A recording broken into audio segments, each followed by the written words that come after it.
Olá, tudo bem? Sejam bem-vindos ao canal. Não se esqueça de se inscrever no nosso canal, clicando no botão vermelho. Do lado tem um sininho, ativa o sininho, que aí você pode receber todas as notificações do nosso canal. E hoje nós vamos falar um pouquinho sobre o amor. Vamos lá?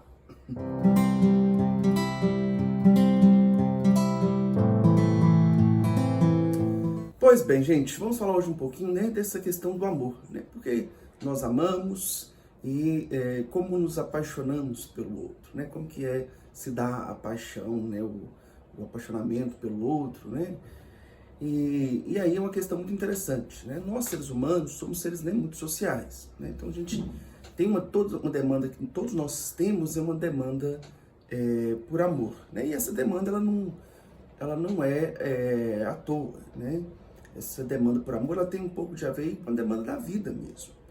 Se a gente for pensar que nós, seres humanos, somos os animais, que mais, quando nascemos, por mais tempo, dependemos dos nossos cuidadores, Então imagina só um bebê quando nasce, Ele é totalmente dependente, do seu cuidador, do seu cuidador primordial, vamos dizer aí, da mãe, geralmente. Então nós somos totalmente dependentes. Você pega uma criança e deixa, ela lá em meio à natureza, ela não vai saber se virar sozinha, ela vai morrer. Então, desde pequeno, nós nascemos com esse desamparo. Eu sei que eu preciso de um outro para mim sobreviver. Então, no caso aí, nesse outro primordial, a mãe, ela que vai dar o leite, o leite do seio, é o seio ali que vai prover o alimento, quando não é o seio, é madeira. Mas, assim, é esse outro. Se não existe esse outro aí, eu sei que eu estou desamparado e que eu vou morrer. Não tem muita chance de vida ali, não.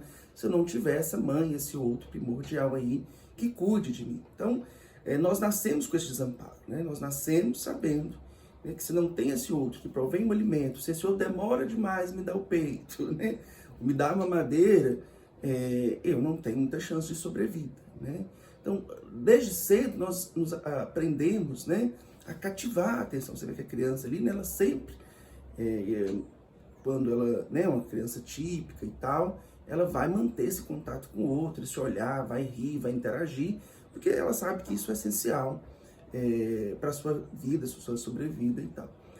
Só que essa criança, essa criança desamparada, vamos dizer, essa criança faltosa, que se lhe falta o alimento, se falta esse outro que provê ali, ela não subsiste, ela não sobrevive, essa criança ela não deixa de existir à medida que nós vamos crescendo e que nos vamos tornando aí, de certa forma, aí mais autônomos, que nós vamos crescendo, e vamos deixando de depender tanto, do ponto de vista material, desse outro. Mas do ponto de vista, a gente não jamais deixa de depender do outro, A gente pode ir um pouco dependendo menos, mas essa criança ela não deixa de existir. Então, quando nós crescemos, nos tornamos adultos, nos emancipamos, vamos dizer assim, essa psique, essa memória infantil, essa criança dentro de nós, ela não deixa de existir. E a tendência nossa é ainda manter essa falta, manter esse desamparo. Ou seja, se eu não tenho um outro ali, eu não consigo subsistir, Então essa ideia, essa imaginária infantil, ela persiste ali no nosso cérebro. E ali a gente vai tentando suprir isso, às vezes, nas relações, Então, a paixão, o amor, a relação de amor, ele está muito calcado nisso, assim. Esse outro é esse outro que eu amo, que eu acho que ele tem algo que falta em mim, tem algo que eu sinto desamparado, e com esse outro, com o que ele tem para me oferecer, assim como a minha mãe tinha para me oferecer ali o seio, o alimento, esse outro vai, com o que ele tem para me oferecer, eu vou ser feliz. Então, a ideia, as relações amorosas, elas pautadas nesse imaginário, nessa fantasia, que o outro tem algo que eu não tenho e que isso que o outro tem para me oferecer vai me tornar feliz. Então a gente cria essa fantasia. E geralmente quando a gente vai pegar nosso parceiro, nossa parceira, aquela pessoa que nós relacionamos, sempre a gente vai ver essa marca desse outro primordial, da mãe, do pai, desses cuidadores nossos primordiais. E é interessante saber disso. Geralmente, essas relações nossas que nós estabelecemos ali na infância, com esses outros que nos cuidam, geralmente o pai, a mãe, E então sempre essa relação ela é uma relação que que é a três, né? Então a gente tem a mãe, a gente tem o pai e nos temos ali, né, o bebê. E mesmo quando esse pai ou essa mãe ele não está presente, né, quando ela é ausente, ela existe ainda enquanto ausência. Então a gente vai ver que mesmo nas nossas relações, né, enquanto adultos, essa ausência do pai ou da mãe, ela, né, nós reproduzimos isso. Às vezes nós vamos ser muito dependentes emocionalmente do outro, porque a mãe foi ausente, porque o pai foi ausente.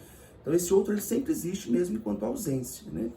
Então essa relação com o outro, ela se dá, né, nessa fantasia. Então os dois neuróticos, né, que a gente diz aí da estrutura neurótica, né, que é essa estrutura desse desenvolvimento, vamos dizer, normal, né, às vezes nem tanto, se dá dessa forma, né? O amor neurótico é esse amor. Eu acredito que o outro tem algo que eu não tenho, né, que vai preencher a minha falta, né? E aí é com essa fantasia que nós nos apaixonamos, de que o outro tem algo, né, que eu não tenho, que me falta e que esse outro vai me completar. Então os neuróticos, né, nós neuróticos nos apaixonamos assim, né? O outro tem algo, então geralmente quem está solteiro fica falando assim, no dia que eu tiver um namorado eu vou ser feliz, né?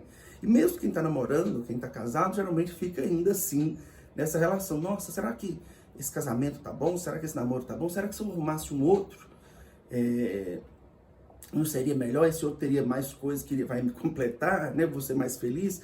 Então a gente sempre fica com essa relação, com essa falta. Porque também quando a gente entra na relação, né? Numa relação de amor, pautada nessa fantasia do outro, né? Que o outro tem algo que eu não tenho, que ele vai me completar. Quando a gente começa de fato a relação, e a gente, geralmente com a paixão, é esse amor romantizado, esse amor da fantasia aí. E à medida que as relações vão se tornando mais íntimas, né? Esse outro real ali da realidade ali, ele vai se mostrando.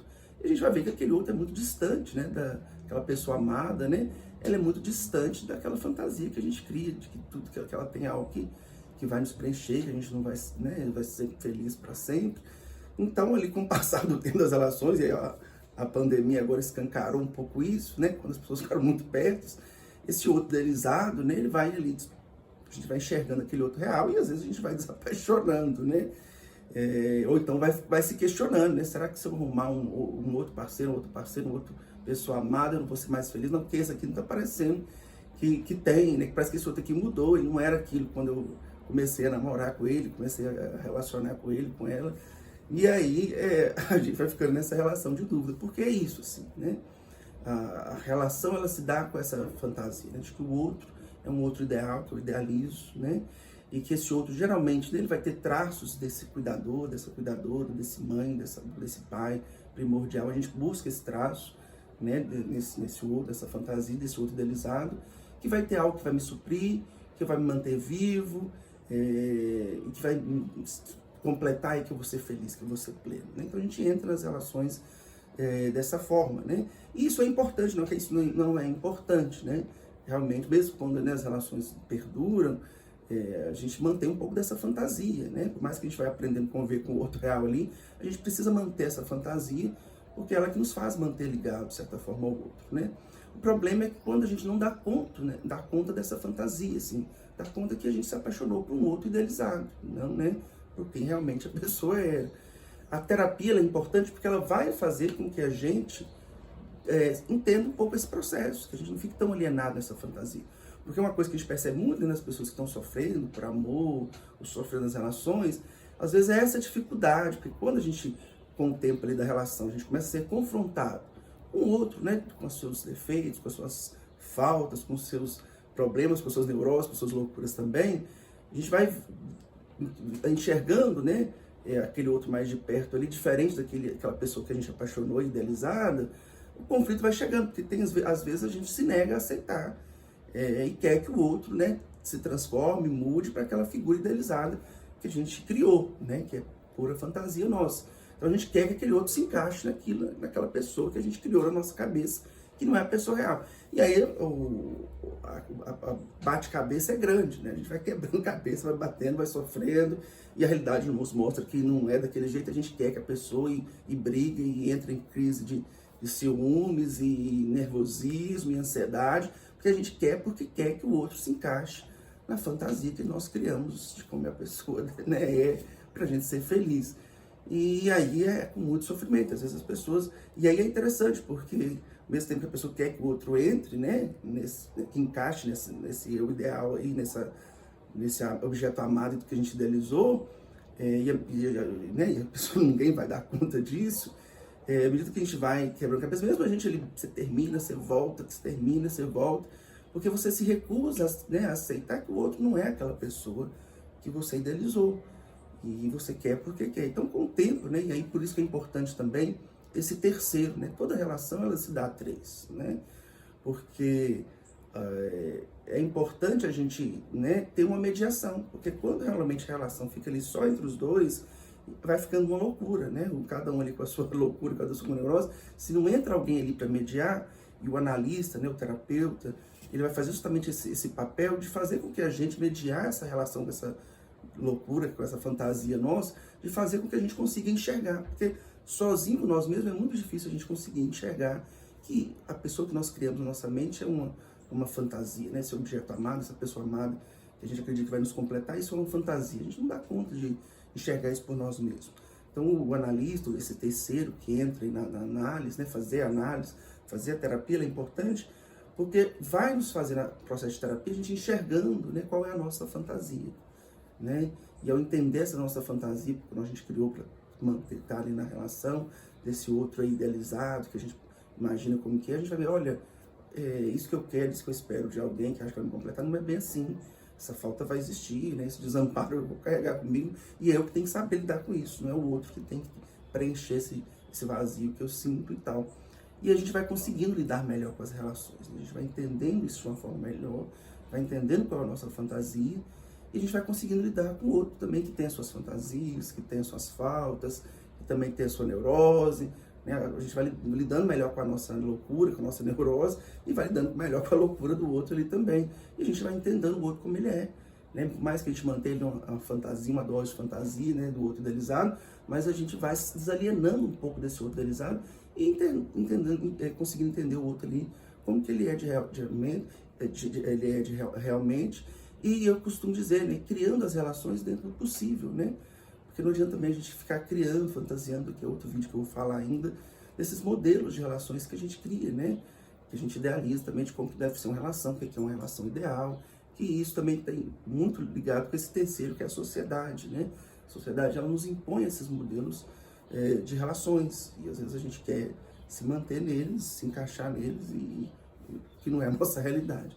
Então a gente vai criando relações, construindo relações muito no singular, no caso a caso, né?